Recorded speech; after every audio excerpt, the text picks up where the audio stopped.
Assalamualaikum warahmatullahi wabarakatuh.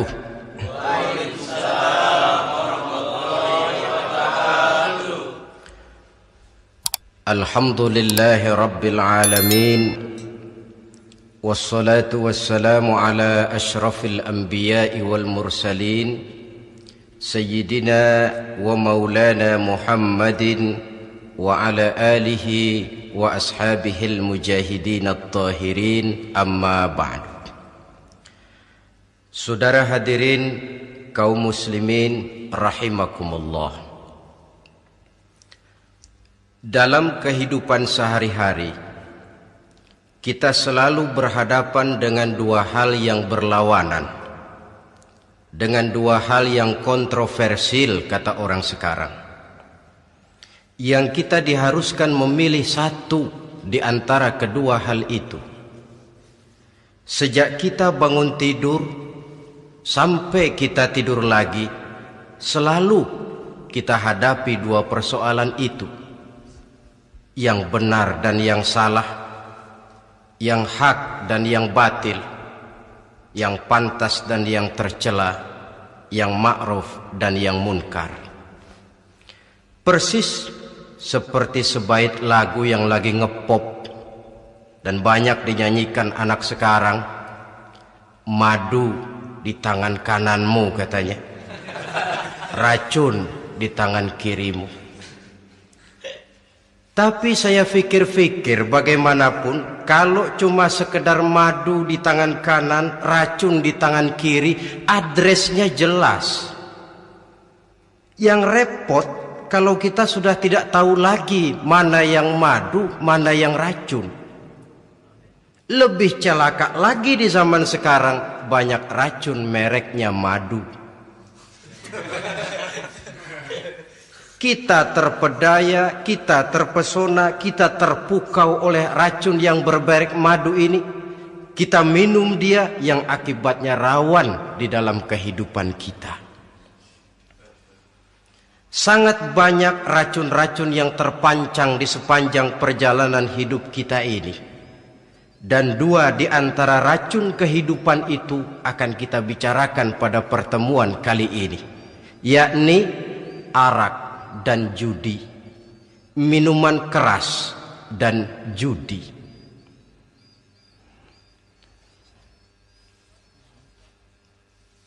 Sebagai yang kita maklum bahwa Islam bertujuan memelihara kemuliaan manusia yang diciptakan fi ahsani taqwim, dalam bentuk yang paling sempurna.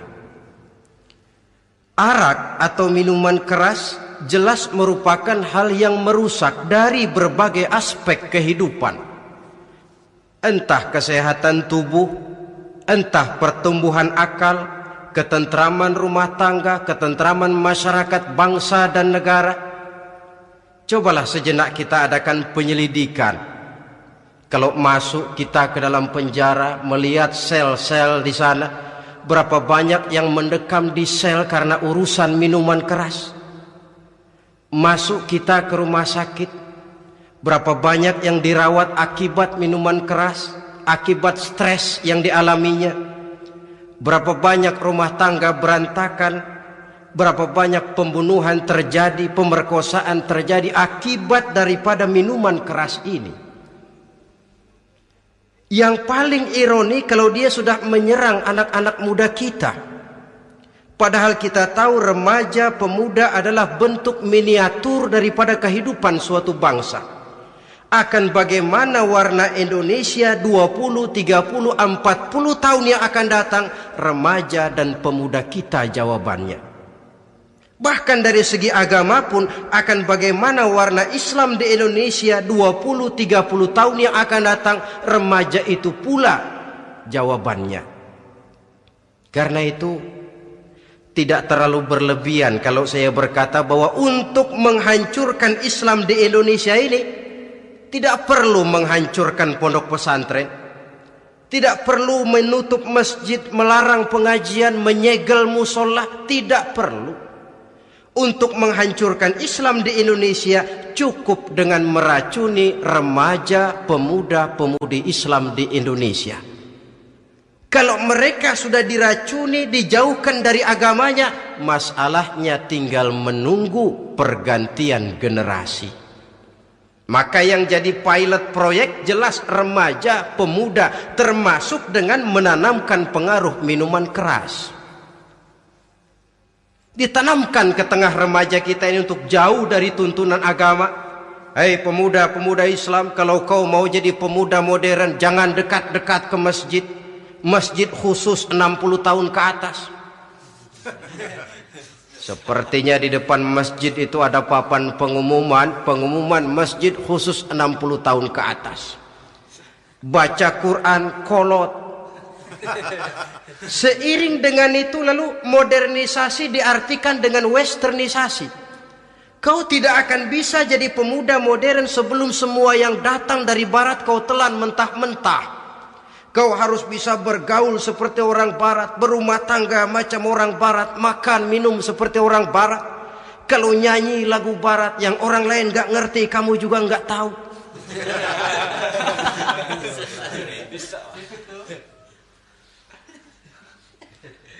Anutlah itu free love yang pada gilirannya akan mengarah kepada free sex alias sammenleven.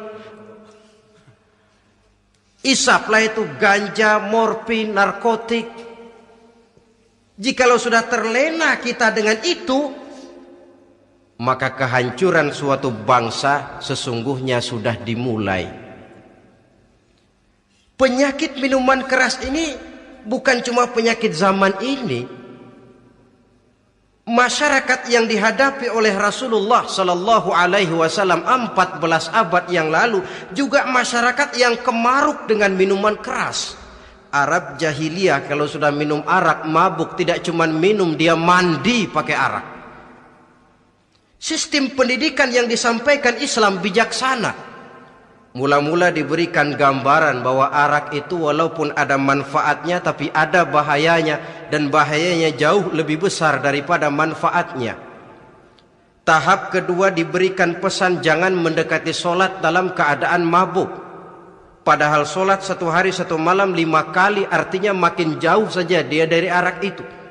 Pada saat kondisi iman sudah memungkinkan barulah turun vonis bahwa arak itu najis, perbuatan setan, jauhi. Yang ironi yang saya katakan tadi, racun mereknya madu. Kadang-kadang kita dibuai dengan iklan yang tidak mendidik. Saya pernah lihat ada iklan misalnya, Anda ingin modern, majulah bersama minuman ini. Atau minuman ini lambang pergaulan dunia yang maju. Modern diukur dari minuman. Yang jadi korban akhirnya remaja dan pemuda-pemudi kita. Saya teringat satu analisa dari Rasulullah Sallallahu Alaihi Wasallam. Beliau bersabda, Inna min asratis sa'ah, sesungguhnya di antara tanda-tanda kiamat. Apa kiamat itu? Dalam arti yang umum, kiamat itu saat dimana alam ini hancur, bumi gempa, air laut tumpah ke darat, gunung meletus, planet-planet bertabrakan, lalu semua yang bernama hidup mati. Itu kiamat beneran. Saya nggak mau cerita kiamat beneran sebab saya sendiri nggak kepengen ngalamin. Yang sering kita ngalami ini kiamat kecil-kecilan, kiamat mini. Apa kiamat mini itu? Hancurnya sendi-sendi kehidupan sosial. Maksiat merajalela, munkarat menjadi-jadi. Yang ma'ruf dianggap munkar, yang munkar malah menjadi ma'ruf. Yang salah disanjung-sanjung, yang benar dicaci maki. Tuntunan dianggap tontonan, tontonan malah jadi tuntunan. Kan kiamat kalau sudah begitu. Penjungkiran nilai. Kenapa hal semacam ini bisa terjadi? Penyebabnya kata Nabi, pertama ayyurfa'al ilmu. Ilmu diangkat oleh Allah. Bagaimana cara Allah mengangkat ilmu dan apa maksudnya itu? Allah mengangkat ilmu itu, saudara, caranya pertama dengan mewafatkan ulama. Makin banyak ulama wafat, makin banyak ilmu ditarik. Yang kedua, kurangnya minat orang untuk belajar agama. Kalau sudah klop macam itu, artinya agama sudah disudutkan ke pojok-pojok kehidupan. Agama cuma sekedar tinggal dekorasi. Agama cuma seminar, cuma kongres, cuma muktamar. Tapi bahwa agama merupakan realita dalam kehidupan, itu tidak pernah terwujud. Kalau ulama sudah tiada, minat orang belajar agama berkurang, maka ajaran Allah tidak lagi didengungkan orang. Dikala itu wa yudharul jahlu, akan muncullah kebodohan. Nampak kebodohan di mana-mana. Muncul permissive society, masyarakat yang merasa boleh hidup dengan kaidah serba boleh. Tidak ada halal, tidak ada haram. Tidak ada hak, tidak ada batil, semuanya serba boleh. Kalau sudah begitu kondisi masyarakat, terjadilah apa yang dianalisa oleh Nabi. Dikala itu wayabswa zina, zina dikerjakan berterang-terangan. Orang sudah tidak punya malu. Hidupnya sudah pakai prinsip punya kuping, kuping kebo. Punya muka, muka tembok. Punya kulit, kulit badak.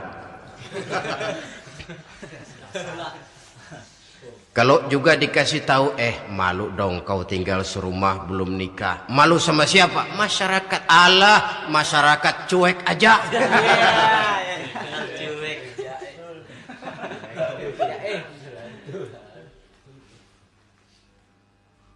Bukankah realita kalau kita ikuti surat-surat kabar, berapa banyak sudah gadis-gadis bergelimpangan jadi korban? Berapa banyak bayi-bayi yang lahir ke alam ini tanpa harus tahu kemana dia mesti manggil bapak, yang akhirnya mengalami keterakhisan, dimasukkan ke dalam kantong plastik, dibuang ke tempat sampah. Kalau itu sudah terwujud, muncul efek negatif yang kedua, wa yushrabal khamr, arak, minuman keras jadi kebanggaan. Anak muda belum nyohor kalau belum bisa mabuk. Yang enggak mabuk dianggap kolot. Kampungan loh. Bikin malu baru kena segelas saja udah miring. Cengeng. Temen kita no hebat sampai nyungsep di got. Yang nyungsep hebat. Ya, kalau cuma yang hancur kehidupan pribadi. Tapi kalau sudah menyangkut masa depan, yang berarti masa depan suatu generasi adalah merupakan masa depan daripada suatu bangsa. Begitu kerasnya Islam ini melarang minuman keras, sampai bukan cuma sekedar meminumnya saja yang diharamkan, tetapi juga dilarang mengimportnya, memproduksinya, membuka warung yang menjual minuman keras, atau bekerja di tempat penjualan minuman keras. Ada juga yang nyerempet-nyerempet, Pak, kalau sedikit kan nggak apa-apa, nggak mabuk ini. Nah, saya ingatkan hadis Nabi diriwayatkan oleh Imam Ahmad, Abu Daud dan Turmuzi. Nabi bersabda, ma askara kathiruhu faqaliluhu haramun. Apa yang banyaknya menyebabkan mabuk, sedikitnya pun tetap haram hukumnya. Memang barangkali mungkin ada manfaatnya, tetapi bahayanya jelas lebih besar ketimbang manfaat yang bisa timbul daripada jenis minuman keras itu sendiri. Dalam hadis lain Nabi pesankan, man kana yu'minu billahi wal yaumil akhir fala yaq'udu ala ma'idatin taduru 'alaiha al-khamru.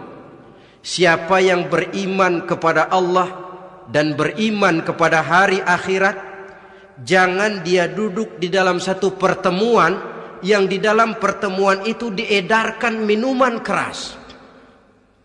Masuk ke dalam lingkungan macam itu saja tidak diperkenankan. Kenapa? Asyariku fi syarri syarrun. Bersekutu dengan kejahatan, jahat juga hukumnya. Semalam kamu mabuk ya? Enggak, temen. Saya cuma ngebeliin aja kok. Apalagi ngebeliin.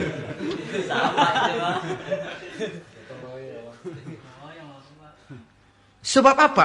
Dalam keadaan mabuk, orang tidak lagi bisa berpikir secara logik. Daya kontrol hilang, artinya perbuatan sudah tidak terkontrol lagi. Yang pertama. Yang kedua, IQ tidak akan tumbuh dan berkembang secara normal seperti yang kita harapkan. Yang ketiga, harga diri akan runtuh hancur di tengah masyarakat. Bayangkan kalau tengah malam kita digotong orang, diantar ke rumah kita. Dengan kondisi macam itu masih punya muka kita untuk tegak di tengah masyarakat. Masih punya harapan kita untuk tumbuh menjadi pemimpin. Sementara orang terkenang, ini kan yang kemarin malam gua gotong, dia lagi mabuk. Harga diri, kepribadian. Jangan lupa saudara, kita hidup di tengah masyarakat. Masyarakat itu punya hukum yang tidak tertulis, tapi lebih kuat dan lebih kejam daripada hukum tertulis. Orang bilang sekali arang tercoreng di dahi, seumur hidup orang akan tetap ingat.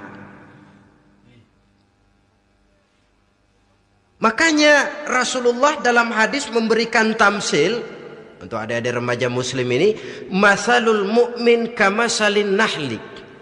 Perumpamaan orang yang beriman itu persis seperti tawon. Mentalitas orang mukmin persis tawon. Apa mentalitas tawon? Kalau kita ngaji bab tawon, kita renungi apa keistimewaan tawon. Saya lihat-lihat, ternyata tawon itu punya 4 keistimewaan. Pertama, tawon itu yang dihisap selalu saripati bunga. Bagus makanannya. Belum pernah tawon keliru makan. Saya belum pernah dengar kok ada tawon makan tahu.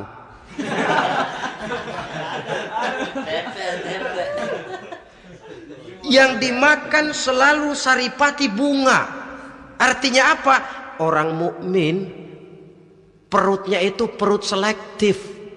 Yang dimakan yang baik-baik, yang diminum yang baik-baik. Yang baik menurut agama itu adalah yang halal, thayyibat.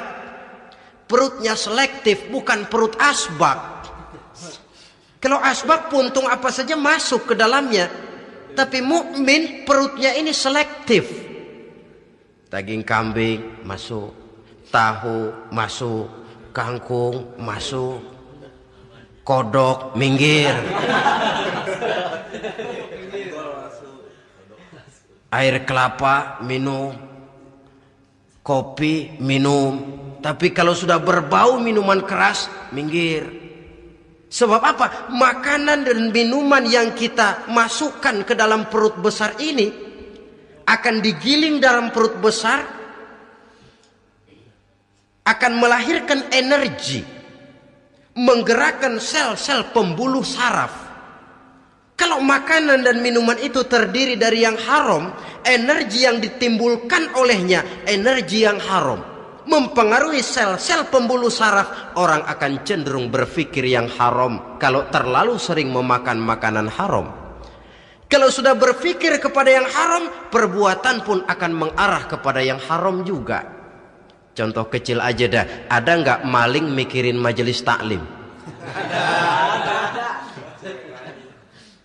Karena yang dimakan lebih banyak yang haram, yang dipikir paling-paling nanti malam rumah siapa lagi nih ya? Sudah mengarah ke sana.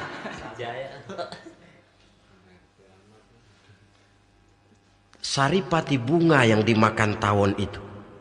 Lalu tawon yang kedua saya lihat yang dikeluarkan selalu madu. Artinya apa? Orang mukmin itu kalau dia berkata, perkataannya mengenakan orang. Kalau dia berbuat, perbuatannya membawa manfaat bagi orang.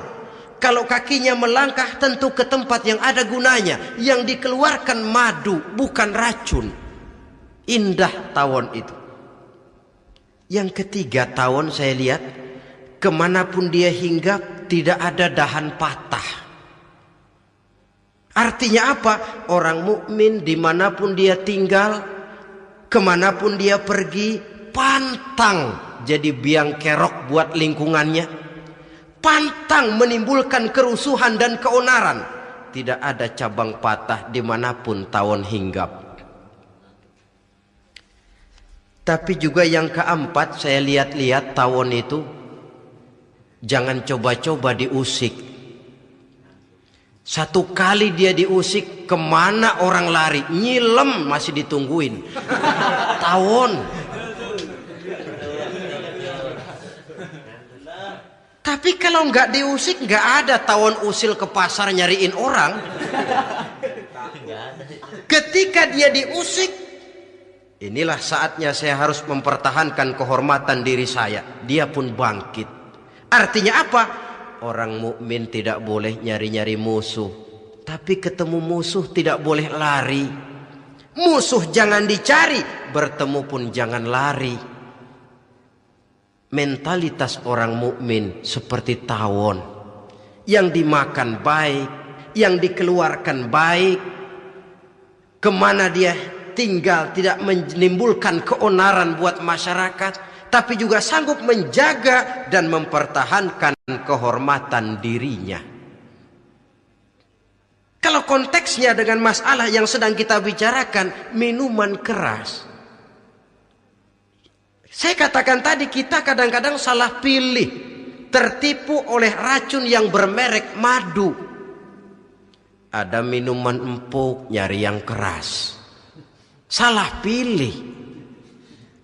Ketahuan orang bikin pel buat anjing, manusia yang nelen. Akhirnya miring kayak anjing. Saudara, mari kita renungi An-Nisa ayat 140.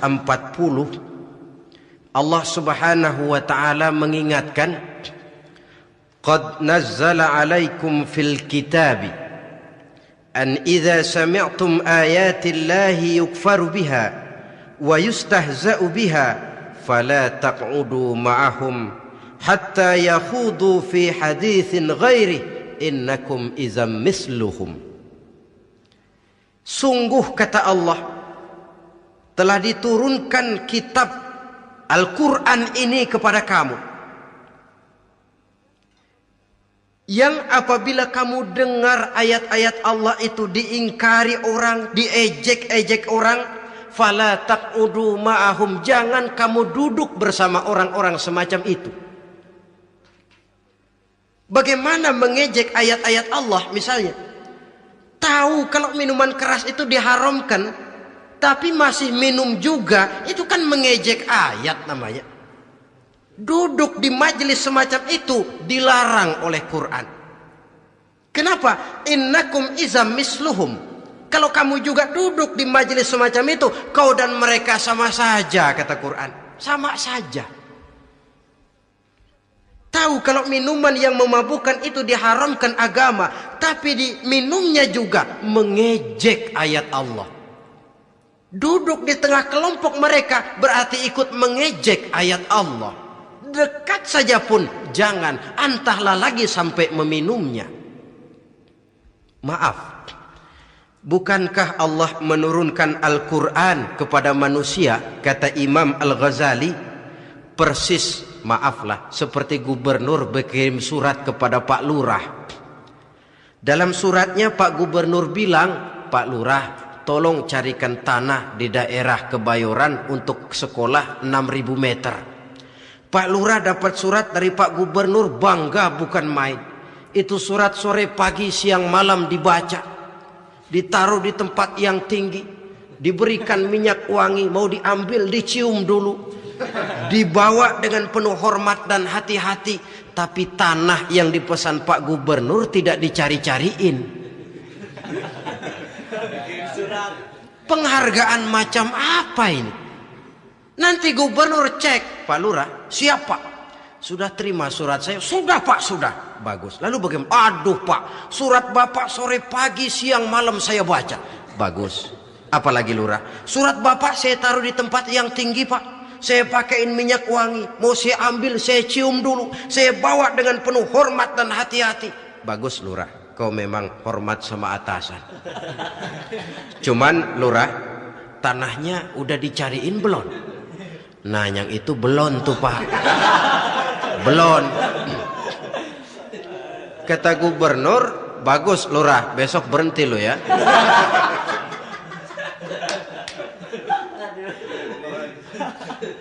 Membacanya memang penting, al-muta'abbad bitilawatihi, beribadah dari sebab membacanya. Tapi setelah kita baca, kita tahu isinya, what next? Mau apa kita dengan isinya itu? Jangan yang kita baca kita injak-injak. Itulah ironinya, bagaimana Quran itu mau membawa keberkahan dalam hidup ini.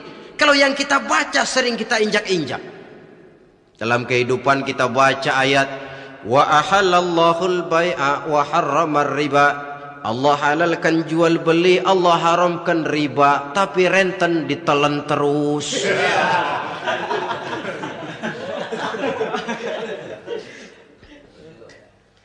Kita baca ayat wa'tasimu bihablillahi jami'an wa la tafarraqu.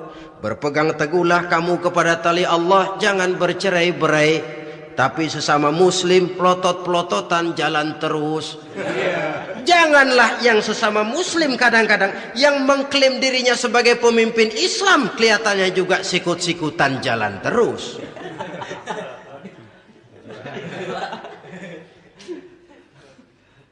Sehingga tidak heran kalau orang bilang di bawah ngamalin ayat kursi sudah sampai di atas ayat hilang, tinggal kursi saja yang diamalin.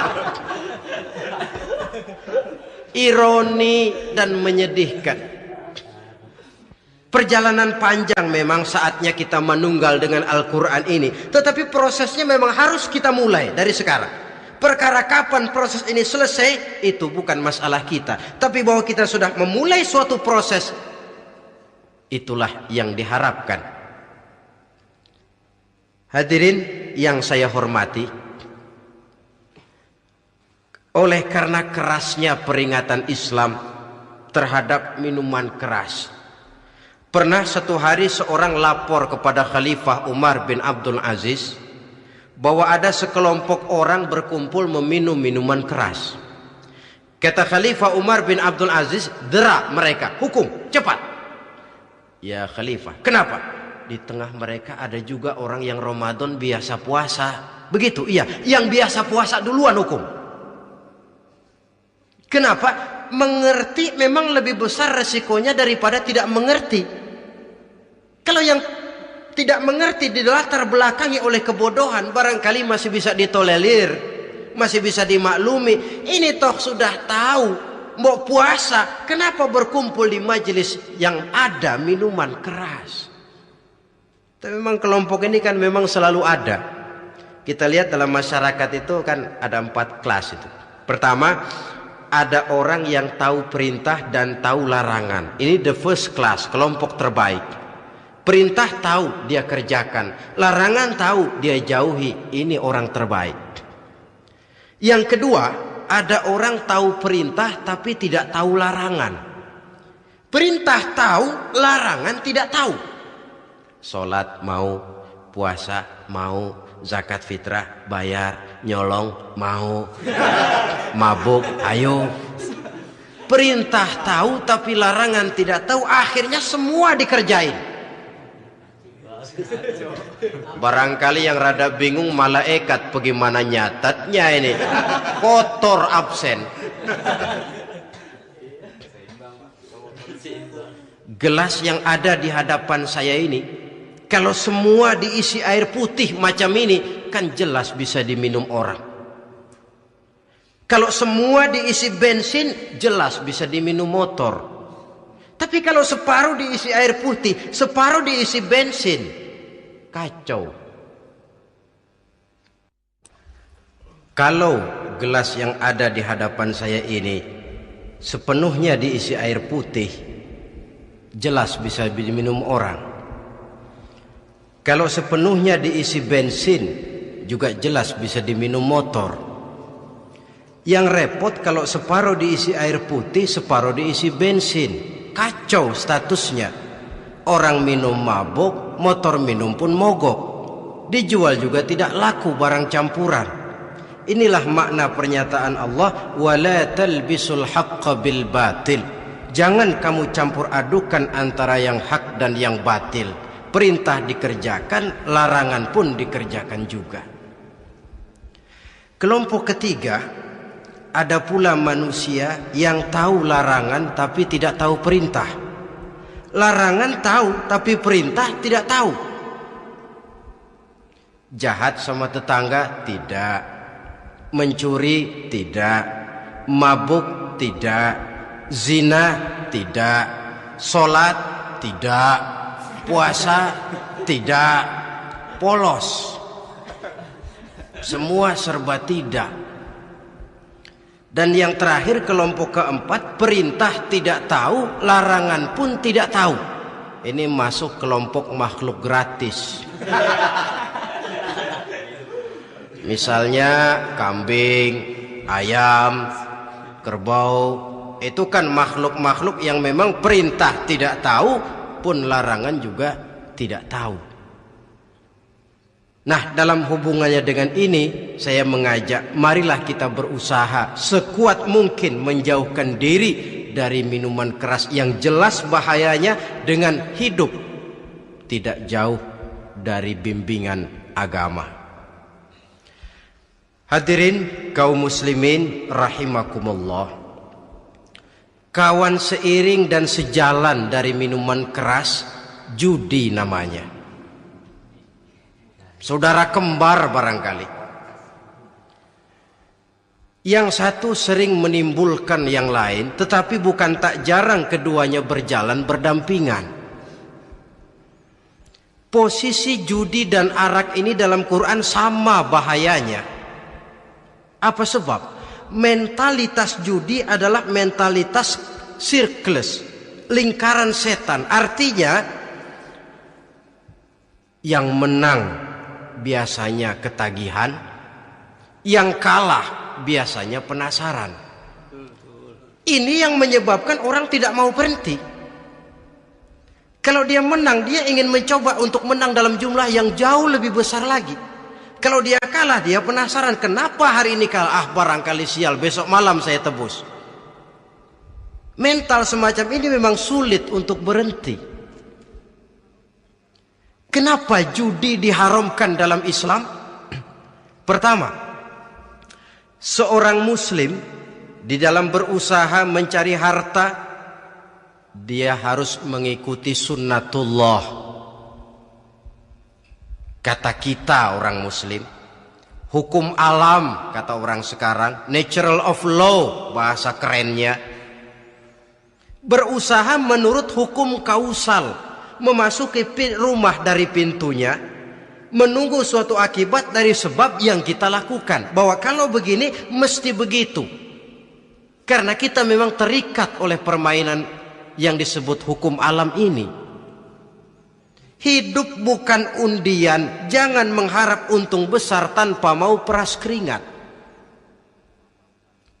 Satu pagi Khalifah Umar bin Khattab radhiyallahu an masuk ke masjid. Beliau lihat ada orang sedang berdoa khusyuk betul.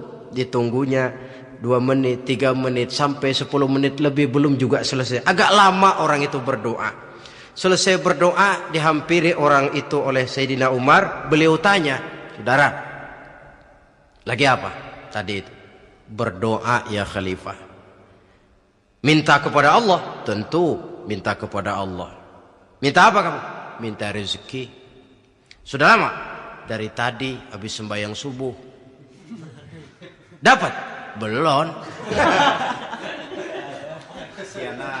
Ya memang kata Sayyidina Umar, inna sama la tumtiru zahaban wala fiddatan.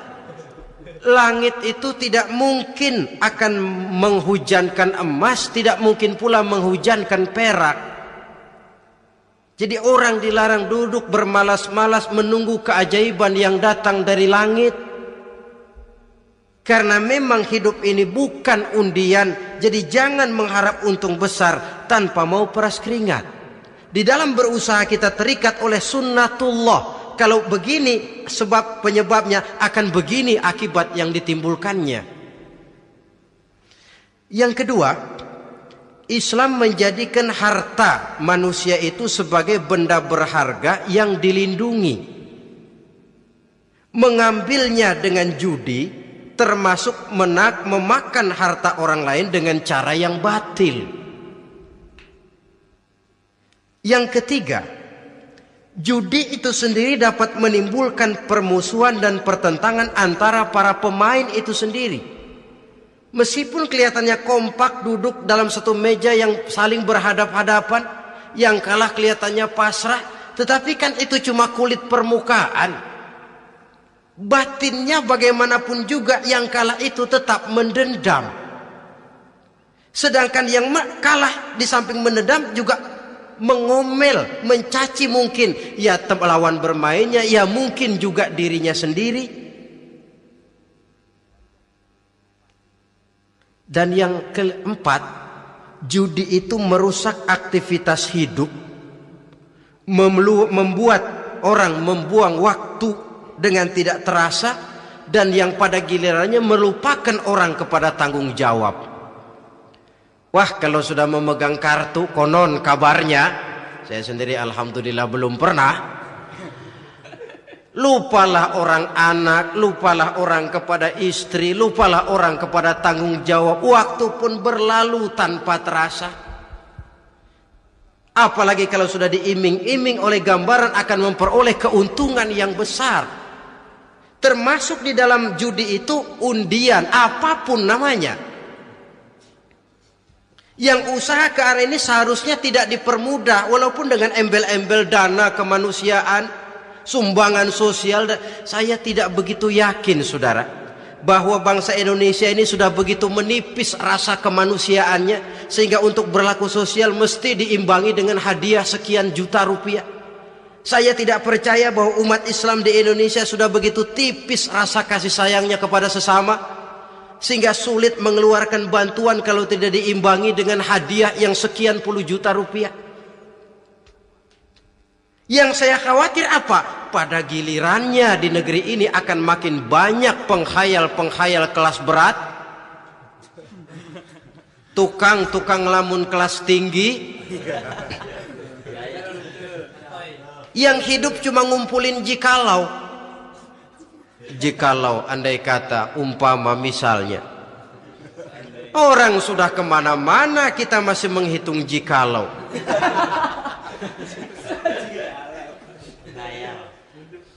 Orang boleh saja mengharap burung terbang tinggi, tapi punai di tangan jangan dulu dilepas. Artinya idealisme silahkan terbang setinggi langit, tapi kaki harus tetap berpijak di alam realita. Bahwa memang lebih baik makan singkong dalam kenyataan daripada makan roti tapi ngimpi.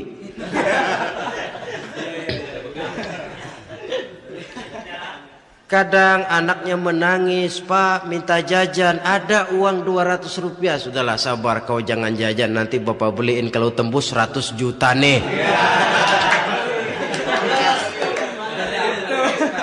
Akhirnya yang 100 juta tidak, anak pun kelaparan. Bukankah akan jadi masalah bagi semuanya? Belum lagi rasa sayang kepada harta yang sudah dia miliki, entah itu tanah, rumah, kendaraan.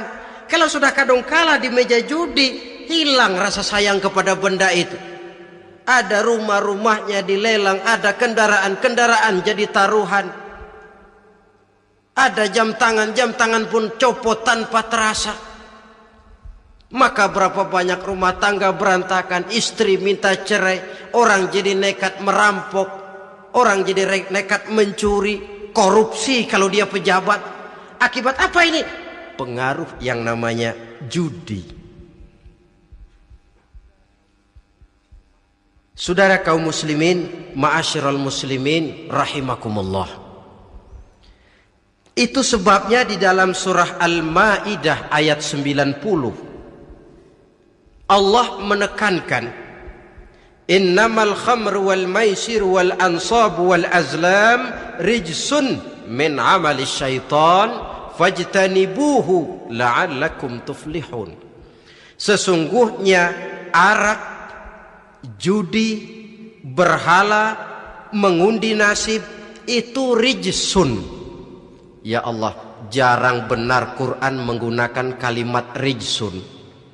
Rijsun ini sudah merupakan puncak kekotoran. Bapak moyangnya najis, itu rijsun. Rijsun, kotor.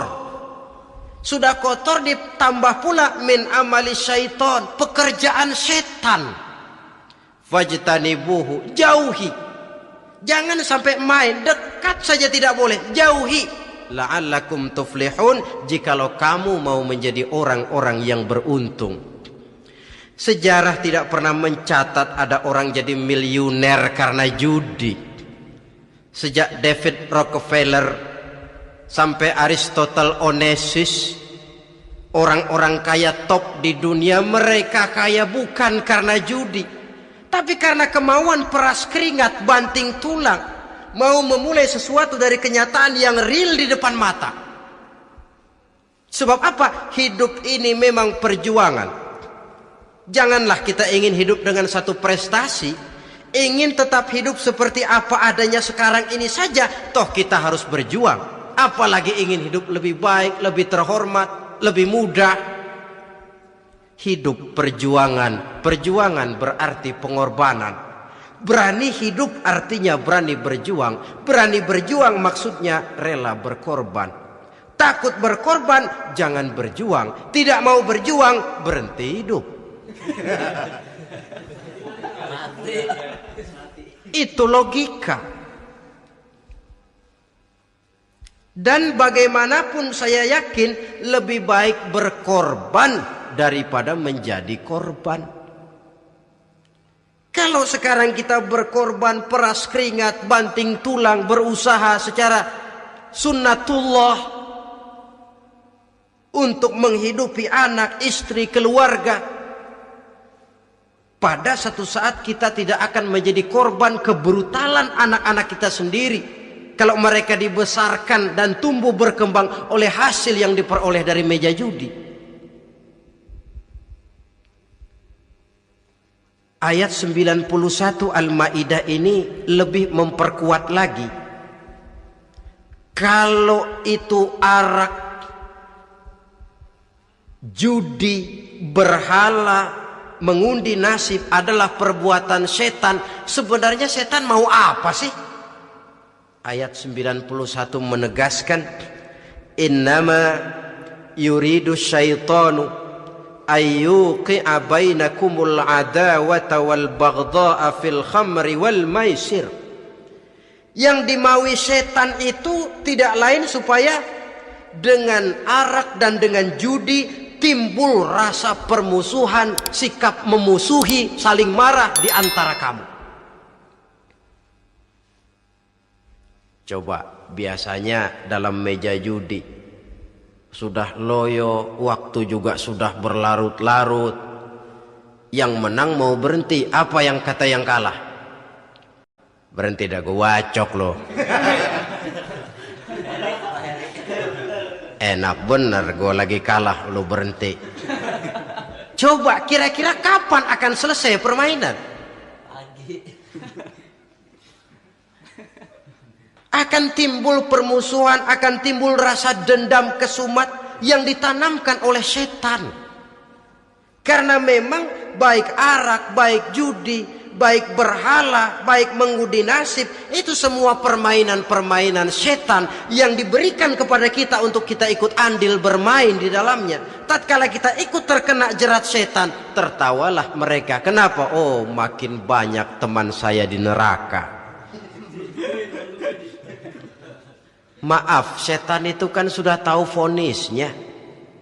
Ketika dulu dedengkotnya yang namanya iblis terusir dari surga, itu bikin semacam perjanjian dengan Allah. Tuhan, kenapa iblis? Gara-gara Adam saya terusir dari surga.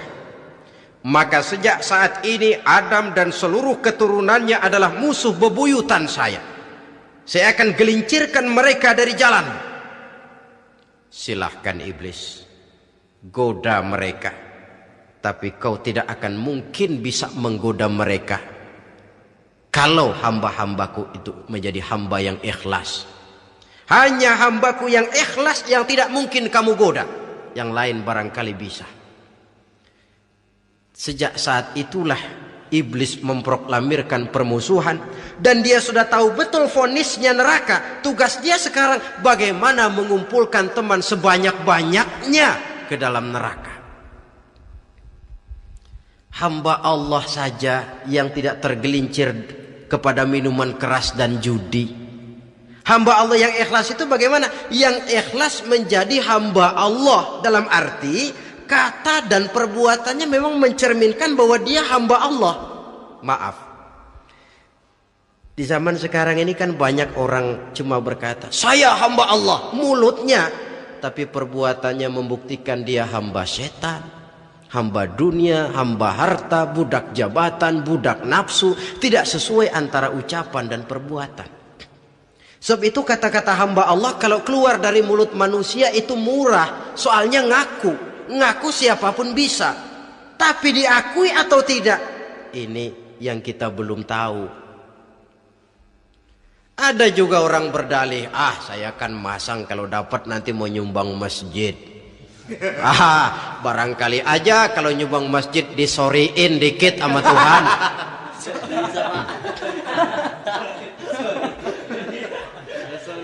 Apa bisa begitu? Saudara, kita tidak mungkin mencuci kain dengan air najis. Innallaha thayyibun, kata Nabi, la yaqbalu illa thayyiba. Allah itu baik dan hanya menerima yang baik. Bahwa dalam Islam tujuan yang baik harus dicapai dengan prosedur yang baik. Bahwa niat menyumbang masjid bagus, tapi hasil daripada judi atau undian tidak akan menyampaikan kita kepada tujuan itu. Tidak boleh mencuri kain walaupun niatnya untuk sholat. Kalau nyolong kain niatnya buat sembayang, dimaafin kali. Walaupun sholatnya sah, mencuri kainnya tetap saja dosa. Islam tidak menghalalkan segala cara untuk mencapai suatu tujuan. Bahwa tujuan yang baik harus dicapai dengan cara yang baik juga. Dan penyakit judi ini juga bukan penyakit baru. Sejak dulu masa jahiliyah judi mereka, saya kira kalau Las Vegas, kota judi Amerika saja barangkali masih kalah dengan cara judi jahiliyah dulu. Mereka kalau sudah judi itu uang. Habis uang ada punya tanah pasang taruhan. Habis tanah ada rumahnya dipasang. Apalagi yang ada? Ternak unta dipertaruhkan. Harta habis, rumah ludes, kebun binasa, ada istri juga dipasangin. Judi.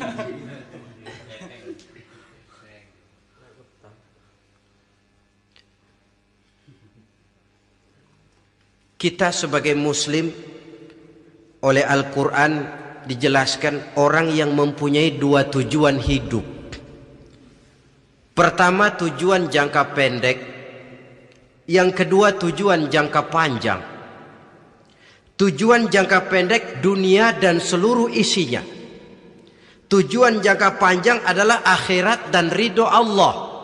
Ini yang terpantul dalam doa setiap kita. Rabbana atina fid dunya hasanah wa fil akhirati hasanah. Tercapai tujuan jangka pendek fid dunya hasanah, dan tujuan jangka panjang wa fil akhirati hasanah. Untuk mencapai tujuan jangka pendek, merangkul dunia dan seluruh isinya, apa yang jadi modal utama? Pertama, pendidikan. Makin tinggi jenjang karier pendidikan yang kita tempuh, rasa-rasanya makin mudah menjangkau dunia dan isinya. Yang kedua, pengalaman. Tenaga expert masih tetap diperlukan. Makin banyak pengalaman, makin mudah menjangkau dunia. Yang ketiga, dan ini ada tapi tidak bisa dijadikan pegangan, faktor nasib, faktor kebetulan. Ada tapi tidak bisa dijadikan pegangan mutlak. Pendidikan, pengalaman, ingin menjangkau fid dunya hasanah, ini modal utama. Lalu untuk mencapai fil akhirati hasanah, prestasi ibadah. Bagaimanapun tinggi pangkat dan jabatan kita, bagaimanapun banyak gelar kita sandang, tanpa prestasi ibadah, nol besar kita dalam pandangan Allah. Itu sebabnya kita sholat. Jadi tidak beralasan kalau orang ditanya, kenapa sih kamu nggak sholat? Ah, tetangga saya sholat melarat terus. Memang sholat itu bukan untuk mencari uang kok. Kalau ada orang yang rajin sholat, rezekinya kelihatan lancar, itu cuma sekedar persekot. Uang muka, cashnya tetap di akhirat nanti. Efeknya apa? Karena kita punya tujuan jangka panjang, mengharap ridho Allah di akhirat, cara kita mencapai tujuan jangka pendek dibatasi oleh pertanyaan, Allah ridho apa enggak? Kita cari uang, tapi pertanyaan pokok, Allah ridho enggak cara ini? Kita mengejar kedudukan, tapi Allah ridho enggak dengan cara ini? Ini yang menyebabkan kita lantas tidak lalu menghalalkan segala cara. Yang penting tujuan tercapai, cara apapun halal. PKI kan cuma PKI yang berprinsip asal tujuan tercapai, cara apapun halal. Dan kita sudah sepakat PKI dan seluruh ajarannya tidak berhak hidup di bumi Pancasila ini. Cuma jangan sekedar PKI-nya dikutuk tapi ajarannya dipakai.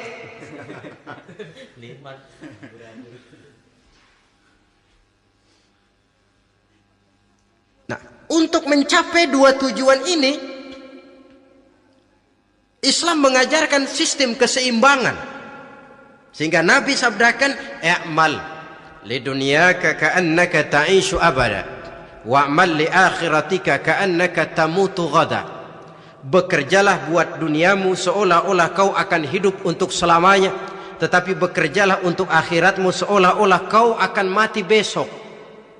Jadi kalau kita sudah sholat menghadap Allah, usolli fardal maghrib, Allahu Akbar, ingat seolah-olah kita akan mati besok supaya timbul khusyuknya. Tapi kalau kita sudah bekerja, kuliah, bekerja, belajar di tempat tugas, ingat seolah-olah kita akan hidup selamanya supaya timbul gairah kerja. Jangan dibalik. Di kantor ingat mati, lemas terus. Ngapain kerja sungguh-sungguh bakalan mati. Lagi sholat ingat Duta Merlin, Altiron Plaza, ya kacau. Salah pasang, tidak pada tempatnya.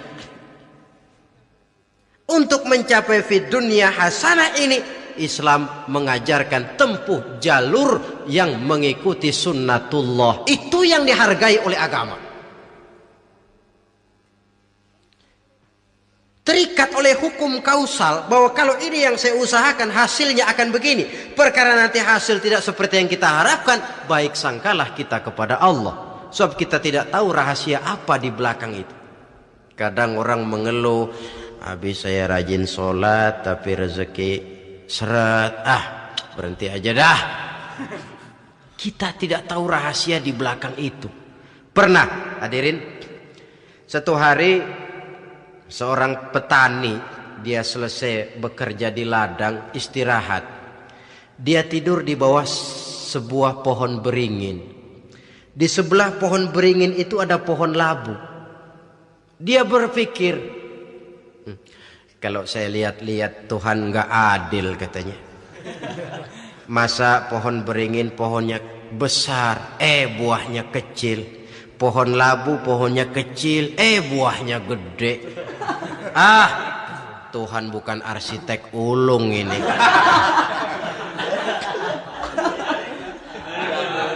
Mestinya supaya enak dilihat, beringin yang pohonnya besar buahnya sebesar buah labu. Pohon labu yang pohonnya kecil buahnya kecil saja sebesar buah beringin. Tidak adil Tuhan. Baru dia selesai berpikir Tuhan tidak adil, jatuh sebutir buah beringin tepat menimpa hidungnya. Dia terkejut. Astagfirullahalazim. Kalau begitu saya sadar katanya, Tuhan benar-benar adil. Coba kalau buah beringin segede buah labu. Waduh, kayak apa muka saya ini?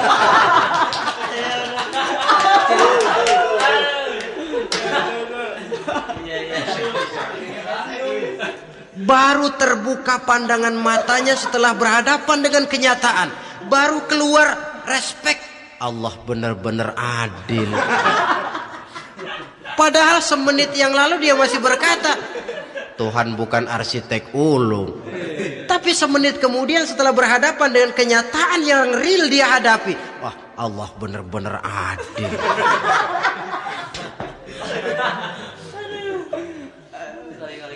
Itulah kehidupan ini.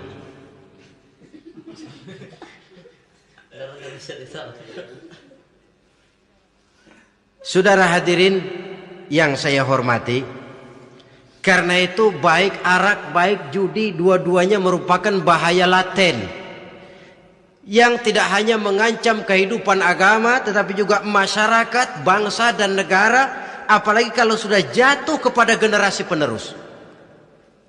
Dan yang bagaimanapun juga saya berpikir sebenarnya remaja, pemuda, pemudi kita cuma korban dari suatu sistem. Sebab ini merupakan tanggung jawab bersama. Ulama mubalik macam saya paling wewenangnya cuma ngomong. Yang punya SK untuk memberhentikan pabrik minuman keras itu kan Menteri Perindustrian. Tangan-tangan eksekutif.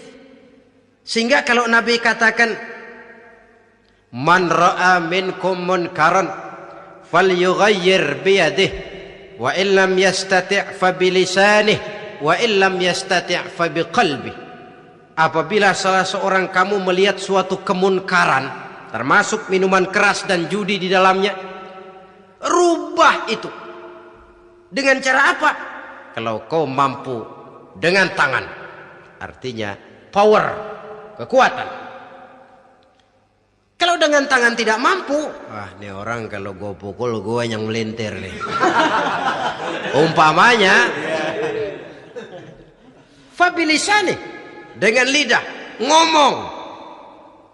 Mas, saya senang sampean tinggal di sini, kampung kami tambah warga, tapi tolonglah jangan bawa pengaruh yang tidak baik. Kalau ternyata bicara pun tidak berani, fabiqalbi, cukup dalam hati, sekurang-kurangnya tidak ikut membenci kemungkaran dalam hati, itulah kadar iman yang paling lemah. Ini secara umum. Tapi kalau hadis ini kita mau adakan semacam, katakan description of job bahasa kerennya, kita adakan pembagian tugas. Siapa yang harus merombak kemungkaran dengan power? Penguasa, pemerintah, sebab dia punya aparat. Siapa yang merombak kemungkaran dengan lidah? Ulama, kiai, mubalik, ngomong. Siapa yang hanya merubah kemungkaran dalam hati? Kita umumnya rakyat lemah ini, yang mau ngomong gak berani tapi hati pegel. Nah, kalau sudah ada pembagian tugas semacam itu, insya Allah masing-masing akan berjalan pada relnya, dan pada akhirnya selamatlah kita, bangsa Indonesia, umat Islam pada khususnya, dari bahaya, baik bahaya minuman keras maupun bahaya judi. Menyelamatkan bangsa dan yang lebih lagi menyelamatkan masa depan kita. Sekianlah saudara pertemuan kita pada saat ini. Mudah-mudahan ada manfaatnya. Terima kasih atas segala perhatian. Mohon maaf atas segala kekurangan. Usikum wa nafsi bitaqwallah. Wassalamualaikum warahmatullahi wabarakatuh.